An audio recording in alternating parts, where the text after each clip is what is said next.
All right, ladies. I know you're having fun shopping. We have a speaker. So I want to introduce Beckie Daley. She is a very good friend of mine. She is obviously a mom, and she always has the most amazing wisdom. She always points me back to Jesus. And I am very excited to see what she's prepared for us. So we're all listening with intent ears, and please give her a big welcome. That was a big step. Is this someone's tea? Anyone? Anyone? Okay. Thank you. Hi. How are you? Oh, good. Okay. I am really happy to be here. I really feel at home. I was a part of this group for a long time, so you guys are my favorite. Don't tell anybody. I have been a mom for 18 years. I know that sounds weird because I look really young, right? But I do have an 18-year-old son and a 16-year-old son, and I have a 13-year-old daughter and an 11-year-old daughter and an 8-year-old daughter. And I have a 7-year-old daughter and a 5-year-old daughter and a 3-year-old daughter. So if you lost track, I have 8 kids. And later, yay. Sorry, I got out of breath climbing that stair to this place. Later, I'm going to show you a picture of everybody, I promise. Well, I have older kids who drive cars and don't cry usually when I leave the house, but I am still in the trenches with you very much. I have a 3-nager at home, and she was really the hardest to potty train after all these kids. And you'd think I would know what I was doing with that fact, but no, it was like, I want a diaper, I want this, I want that. So, she's mostly potty trained now. She is in a toddler bed now, but when she was still in a crib, she learned how to climb out. So nap time became just her climbing out and getting all the clothes out of the drawers and playing with all the stuff. So one day after she had that nap, we had to drive to Costco, and I look back at her, and she's unscrewed the lid to her no-spill sippy cup, and she's pouring it in her shoe. I'm just like, okay, that's fine. So right after that, we came home, and I was still trying to potty train her, so I'm just letting her walk around in her underwear, right? And she was cold, so I let her put my sweater on. Later, I see my sweater. I'm like, oh, I'm cold. I put it on. I'm like going about my day, and I sit down, and I'm like, why am I wet? Like, my sweater had pee. She peed. Who knows where she sat around with that wet underwear. So, I've worn my shirt inside out in public. I've said things like, don't drink the bathwater. Stop licking your shoe. I get frustrated with the kids. I say things I regret. I want to hide in the closet with a chocolate bar from time to time. I have kids who wake up early every day until the one day we have somewhere to go. Or I want to wake up early to do something, and they always wake up earlier. Like, how do they know? I feel at the end of the day like I don't want anyone to ever touch me again or say, Mom. There's a lot of days that I feel overwhelmed, and I cry about the weight of just raising these human beings and how to get dinner on the table at the same time. So I'm in it with you. I get it. I feel you, and I'm really glad that you're here this morning. I want to share with you something that's been shifting in me and just an attitude I've been trying to change around my kids. But before I do that, I have a couple ground rules for today, okay? So raise your hand if you're an overthinker. And don't overthink it, just put it up or down. Okay. You are my people, okay? I am the queen of overthinkers. It does not do me any good, I promise. But today, we're going to put that on hold because a lot of times when we overthink, it leads us to feeling guilty. And so everyone put out your pinkies. And Pinky promised me no mom guilt today, okay? No mom guilt, okay? If you came in with it, throw it outside. Leave it at the door. We're really good at feeling bad about ourselves and judging ourselves and the things we should have said or we shouldn't have done, or we shouldn't have said. So I'm going to be giving you a lot of just tips and suggestions today. Just know that they are 100% also directed at me, because I'm in this with you and working it out. And that it's in no way meant to make you feel bad about your mothering, just help you see and smell the roses that you have. The other thing that's really important is I want to warn us against comparison this morning. I think it's really hard, especially with social media, right, to not compare ourselves, especially in our parenting. And I think of it like, everyone puts out their snapshot, but you know that behind, in the background, there's a sink full of dirty dishes and laundry on the floor, just like everybody else. So I think the pandemic and all the Zoom things we did made us good at like hiding all this stuff. So my daughter is in 8th grade and she has a Zoom math class right now. And she has to do it in my room because it's the only place where the other kids won't go and be loud while she's trying to hear her teacher. And I walked in to get something yesterday, and there's like Amazon boxes and laundry, and like her Chromebook's up, and right here is my bra. I'm like, oh, well, good thing it's on that side of the screen. Just don't turn your camera around. But it's right here, and here's her happy face, and right behind her is the blinds, and that's all they can see. So we want that when we're Zooming with strangers and a male math teacher. I don't want him to see my bra, but in life with other moms, we don't want to just show, this is our happy face and our white blinds, and that's all there is. We want to make sure that we're being transparent, but also that we're not saying, oh, she has it all together, because probably underneath and behind that, they probably don't. So I want to show you a real snapshot of my actual house. So when you walk in the front door, this is what you behold, and I don't know why it's so hard to get your shoes from the floor to the basket. They each have a basket, but it doesn't matter how many times I ask someone to put them all back. This is every day. So the struggle is real. And the other thing I want to say about comparison is just that it's not really comparing apples to apples, because we're all unique individuals, right? We all have different gifts and abilities, different support from family or not. Maybe your husband might be deployed or working long hours, or you're also working. So I can't look at your life as a mom and compare myself, because we don't have the same life. We're in this mothering thing together, but comparing isn't fair in that way. Some people find out that I have 8 kids. Well, most people that find out say, oh, you're a super mom, you're my hero. And I'm like, all of you guys are all super moms, okay? You're raising humans, and we all have a different capacity, like Beckie was talking about, a different calling for even the amount of kids that you're meant to have. All of you, I don't think anyone else has 8, you're maybe not meant to have 8 kids, but you have the 1 child or the 3 or how many that God has put in your life because you're supposed to be their mom. So it doesn't always have to look the same.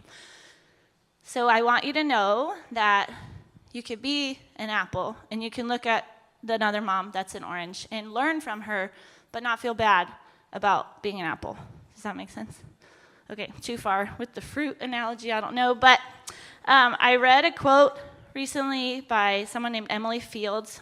She founded a fitness company when she had little kids, and she felt like people thought it was wrong that she was working and things. And so she said, I promise you this, trying to be a perfect mom, living a life you weren't meant to live, creates an internal battle that you shouldn't have to fight. So rule number 1 for today, for this hour, no mom guilt. And rule number 2, no comparing apples to apples, okay? So I want everybody, including me, so I can catch my breath, take a slow breath. Let it out. Okay, and I want you to look at another mom in the eyes at your table. And I want you to say to her, you're a good mom. Say, you're doing a good job. It's okay to not be perfect. You are doing enough. Okay, all right, we ready now? We're set? All right. So the title of my talk today is "The Days Are Long, but the Years Are Short." So like me, you've probably had someone come to you in the grocery store and just be like, "Enjoy your kids, it goes so fast," and you're like, okay, thank you. It seems really cliche, but it's really true, and I'm going to talk about that. But it's also really true, especially when they're little, that the days feel really long. So I told you a little bit about my 3-year-old, but a few months ago, I had a particularly, as I like to call it, terrible, horrible, no good, very bad day. If any of you have read that book. I woke up after having bad dreams, feeling really anxious, which I sometimes struggle with, especially in the morning waking up.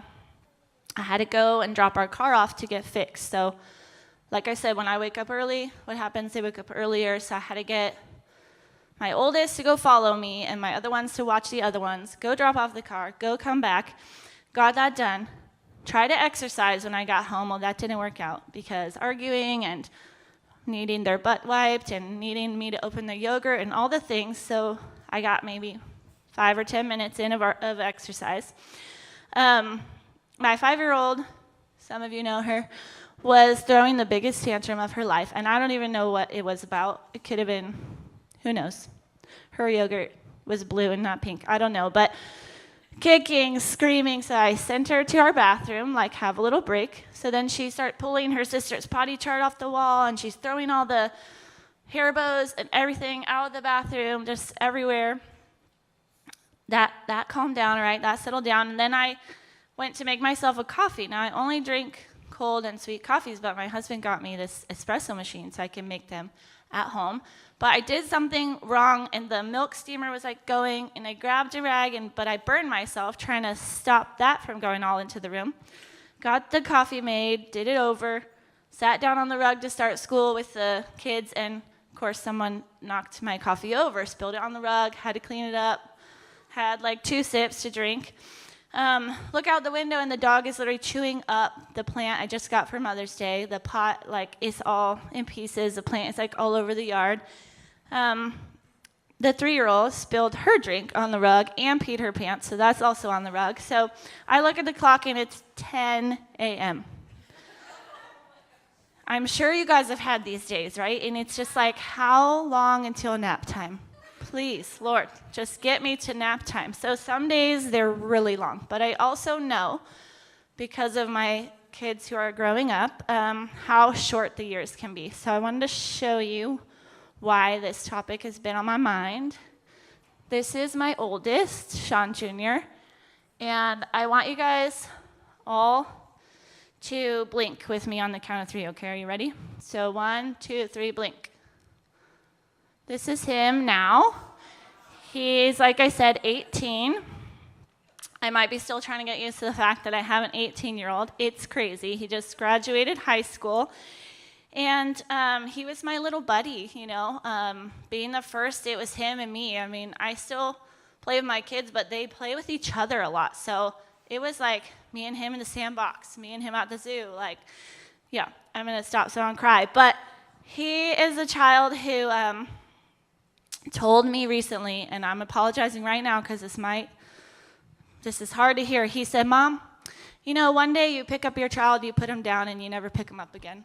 I was like, "Why are you telling me that? Why?" And then I immediately go, and my 7-year-old, like, "Let me pick you up," you know? Like, it's hard.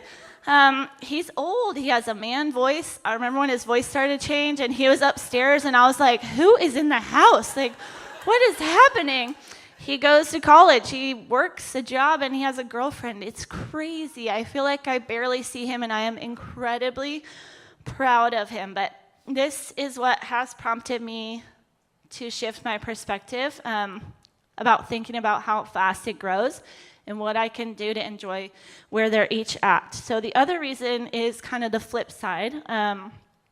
After having 8 children, we decided not to have any more. So my baby, my 3-year-old, who's not really a baby, but she's always going to be the baby in our family. And having her, let me show you. This is her when she was a baby. The cutest. Okay. And everybody blink again. 1, 2, 3, blink. there she is now, not as shocking as the 18-year-old, but still, even those 3 years are a big change. As you heard, she's almost potty trained, and she can get her own cup and open it, obviously, and fill it up. She can put on her shoes. We don't have to bring a stroller everywhere anymore. I even went to a football game recently, and I didn't have wipes. And there was like ketchup and drink spilling, and I was like, how do I not have wipes? Like, it's kind of weird, but it's kind of cool to be in a different phase. But it's also really bittersweet for me. Obviously, I've been having babies and babies and babies, and I love it. So it's just a very different phase that we're in. But the reason that her being our last has me also thinking about how short it is that all of her firsts are the last firsts in my house. So my last baby that's going to walk, that's going to talk. And of course, she, being the baby, had to do every single thing early.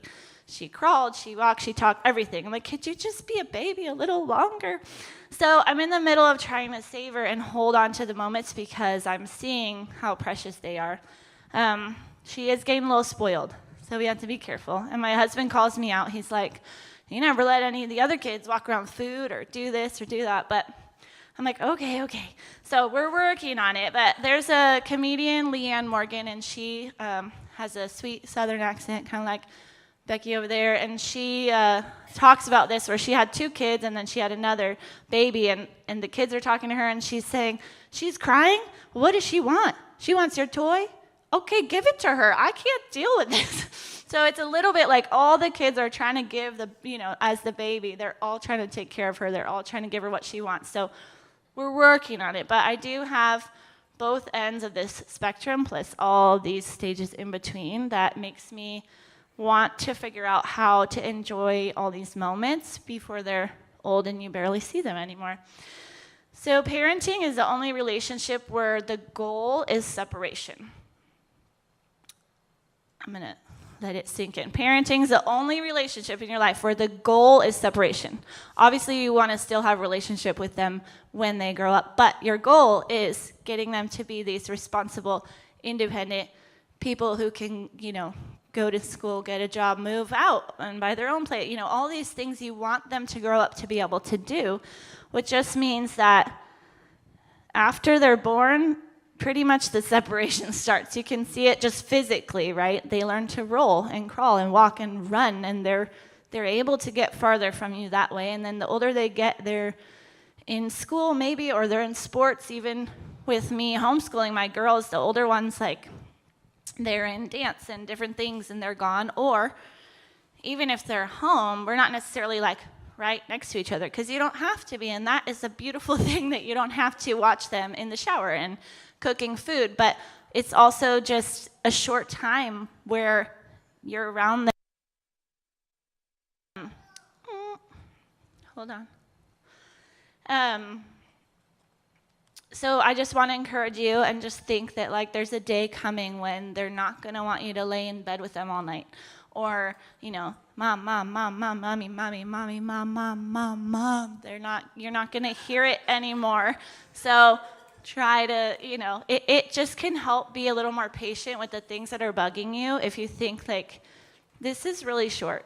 There will be a day, hopefully, as teenagers, they won't need you in their room on the floor. If they do, cool. But there's things that are going to go away soon, and you might be sad about it a little bit. It's hard because when we're moms and we're in the thick of it, all you want to do is get, like I said, when is nap time? When is bedtime? Just finish that so I can, eat some ice cream and not share it with anyone and, watch a show that I want to watch. But, the little things scratch my back a little longer, and I'm like, ugh. But it's how long is it? 3 more minutes, and then she feels filled up, So just thinking about those things. Also, the other thing is that the relationship you build with them when they're little, that's going to carry through as they do get older and they do separate from you. They had an event here over the summer called Rev on the Road. It was a fitness and spiritually filling event, and they showed this video about this research they did with babies and their moms. So they had this this plexiglass table, and half of it had a checkerboard pattern and the other half was clear, so it went straight down to the ground. It was high. And so they would put, it was strong, they would put a baby there, and to the baby that looks like a cliff. It looks like the edge of this right here, but it's really, it goes all the way across, but the baby can't tell that that's just a glass. So they put the baby, they put the mom at the other side, and the moms weren't allowed to say anything, but they did trials with either the mom making a happy face or the mom making a worried face. And the baby would only go across that invisible cliff if the mom looked like it was okay. So it's just huge that when they're little, they're looking at you. I mean, maybe you have a reckless child who, like my second Ezra, would look back when I said, don't run in the street, and then go, okay, and run faster. Like maybe they don't always look at your worried face, but they are listening. They're looking for your approval and what's okay and what's not. And so if they're getting that time from you now when they get older, and I know just going through some things with my older kids that they're going to come knocking on your door 11 o'clock at night, Mom, I need to talk to you. So that's what you want. You want to build that relationship now. Another way to kind of beat the frustration of the moment, I saw, this wasn't my idea, I just saw it somewhere, is that when you're right in front of your kids who are struggling, you're struggling with them. If you can, close your eyes and they're safe, but otherwise just try to think about yourself as a very old woman. And you're getting a time travel back to this moment with your child for like 5 minutes. And so think about when your kids are grown and gone, maybe you have grandkids, maybe they live somewhere else, I don't know, but what would your perspective, what would your attitude, your heart toward them be if you got to come back? Even if they were like having a fit, but you haven't seen them, you miss them being little, like it just can kind of shift your perspective and then help you maybe respond differently. I have some other suggestions for you guys on just how to enjoy your kids a little bit more in the stage they're in. The first one is to say yes more often if you can. So I would say that my husband is the more fun parent because he is better at saying yes. Sometimes it's because I think something is dangerous and then we have to address that, but sometimes I just don't want to hassle with something. I'm like, no, let's get in the car, like whatever. So I'm working on this for myself. I'm going to give you a little example. My husband and I had this little girl right here. Her name's Millie, by the way. We had her on, we call it half a date because it's like we just had her with us.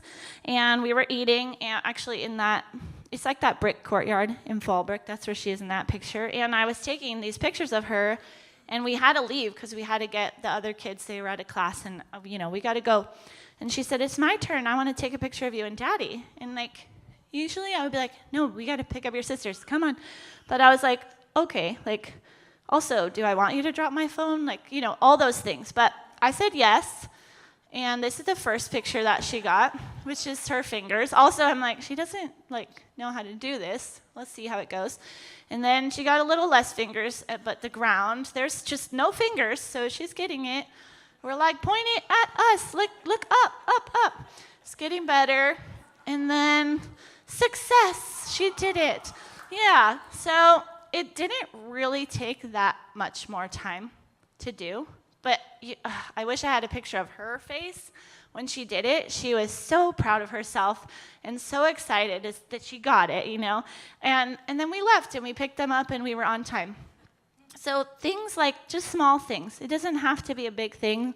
Can I press the button to unlock the car? And I'm like, no, I already did it. It's like, sure, I'm trying to say sure because I don't always want to say yes. Sounds weird, but I'm like, sure. And then I remind myself, yeah, they can do it. It'll be okay. Another little way that you can do this with your kids is instead of telling them in a minute, is switch it to for a minute. So, Mommy, I want to play Play-Doh with you. Mommy, can you do this? Mommy, can you put my hair up? And I'm like, in a minute, hold on, I'm doing this. We all have to pay the bills, right? We have to call the doctor's office. We have to look for the recipe with the thing that we're going to make for dinner. We have to do things. We can't not do them. But what of those things are more important than building a relationship with your child? None. So it might be that you sit down, okay, I'll do Play-Doh with you for a minute, and you do it for a minute, and then they feel better, and you go do your whatever. It might be you sit there for an hour with them, and your laundry waits another day. Like, I'm pretty sure, we'll have to ask the mentor moms, but when your kids are grown up, you probably have like all the time you want to do your laundry. I don't know, is that true? Okay, laundry gets all the way done, but it's okay if it doesn't because you're spending the time with your kids, and that's more important. A couple just other ideas, things that help me is just going in when your kids are in bed and looking at them when they're asleep. It's like, I don't know what it is. It just transports you. You're just like, they're little sweet angels. Even if it was the worst day, they just are just so precious at that time. So kind of like squeezes your mom heart and gets you ready for the next day. Eating a meal together at the table can really help build that and enjoy. And sometimes it's hard. It doesn't have to be dinner. It doesn't have to be every day. But there's a lot of research about it builds vocabulary, it builds self-esteem, it lowers the risk of mental health problems, not just for the kids, but for everybody in the family. There's things I've learned, so you'll have to adjust as you go. Like, don't give them the forks until like you're about to eat, because they're gonna be like Ariel, or they're gonna be like banging them, or like poking some sword fighting, like, I know. So it's like, okay, sit down, serve the food, okay, here's a fork, eat. Like that in my house, that's what we have to do. But we also, we go around the table at my house and we say, what was your favorite part of the day? And especially with how I said, like when your kids get older, they're not around as much. So eating dinner together for us as dinner might be the only time where all the kids are in one place for the day. And sometimes, a lot of times my oldest isn't there. So my 7-year-old will always say, like, if he's there, her favorite part of the day will always be having dinner with the whole family. Like, everybody's there in one place, and it's like a short amount of time of your day, but that's just a small thing that can help. Sorry, I keep going when I lost my place, but another really good way to make memories with your kids is by starting or continuing family traditions. Again, it doesn't have to be a big thing. It could be like, for us, the night we don't eat at the table is Fridays, and we have pizza movie night. And we're not even like, it's not really like conversation, right? We're watching a movie, but it's like something they look forward to, something they know that we always did. When I think about it, like what in my childhood stands out to me is that every Friday when my dad would pick us up from school, we go to 7-Eleven and get a Slurpee. That's like a really small thing, but we did it over and over. So it's like the things your kids are going to remember are the things that you've done over and over. It doesn't mean like don't take a big trip to Disneyland, and they might remember it. My dad actually jokes with me a lot that like they should have just locked me in the closet, because he'll say, oh, remember when we did blah, blah, blah? And I'm like, no, sorry. So I remember the Slurpees, right? But it's like, what are these little things that you can do? Like we always eat Chinese food when we decorate the Christmas tree. That came from my husband's family. He did it when he was little. Like, it's a small thing, but it's like they remember it and they want to do it, and it makes them feel like connected with the family. One more way, and then you're going to have a little time at your tables to talk, and then you'll come back to me, is it helps to enjoy our children when we get a little break from them. Anybody? Every once in a while. Sometimes, if you're able to and you can like go out of the house, do it. Please do it. Please no mom guilt in that situation either, okay? I know it's hard. I have one who is drama queen, and every time is like, you always leave me at bedtime. And I'm like, girl, I was here when you woke up. I gave you breakfast. We did school. We did this. We went on the trampoline. I made you lunch. We did. And I read you a book, and now I'm leaving for an hour. Like, give me a break. I feel it. It pulls me. It's hard for me, but it's worth it. It's worth fighting for it, because I know that if I step back, I might even miss them like a little bit and fill up my soul and be able to be a better mom. I do want to encourage you that maybe you don't have the opportunity to leave the house, but maybe you put on an extra show or a movie, and if they're safe, you go in your room and read a book or eat the chocolate or whatever it is that gets you to like breathe a little bit. It's really important. The other thing for me is getting in nature. So if I can go to the beach and just sit, it's like sometimes you just need to sit and do nothing and not be in charge of other people. So if you're able to every once in a while work it in, it might even be like, oh, the time's gonna change, it's getting dark, let's put him to bed a little earlier and I'm gonna take a bubble bath. Like whatever, just like small things to kind of give you a little bit of a break if you can. So your table leaders have the discussion. I'm going to give you guys a few minutes to talk about some things, and then you can come back to me. I'll call you back. Ready, go. Don't be shy.